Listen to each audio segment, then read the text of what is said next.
Famanana hatramin'ny zoma fahenina ny volana jona izao kosa ananganana vondrana parlementaire ny solombavambahoaka ao anatin'izay indrindra raha moa dia namafitra Ramatoa Lanto Rakotomanga izay solombavambahoaka avy amin'ny Mapara fa iray ihany ny Mapara ary iray ny vondrona parlementaire Mapara. Fanazavana.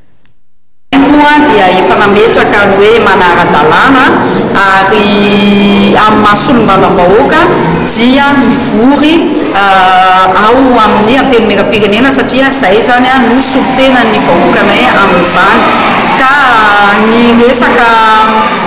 fiarahana amin'ny solombavambahoaka namana ny ao amin'ny antenimieram-pirenena dia kianjan'ny demokrasia ka tokony azakana izany demokrasia izany daholo avokoa ny rehetrarehetra fa kosa misy ny tsy fitovikevitra aminay samy ao satria hita ny sasany zany ireo solombavambahoaka namana fa misy olona izay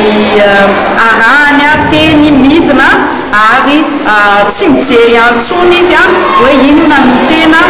tokony ho izy sy ny logika na ny fahamarinana fa dia manara-drenirano fotsiny ka tsy ekenay zany. Ny groupe parlementaire zany dia iny zany samy manana ny groupe parlementaire fa raha hoasina resaka ho an'ny Mapara dia ny Mapara dia manana groupe parlementaire anankiray amin'ny anaran'ny Mapara ary tsy mizara Mapara. 6 zarainy ao dia 6 zany ao anatina groupe parlementaire anankiray.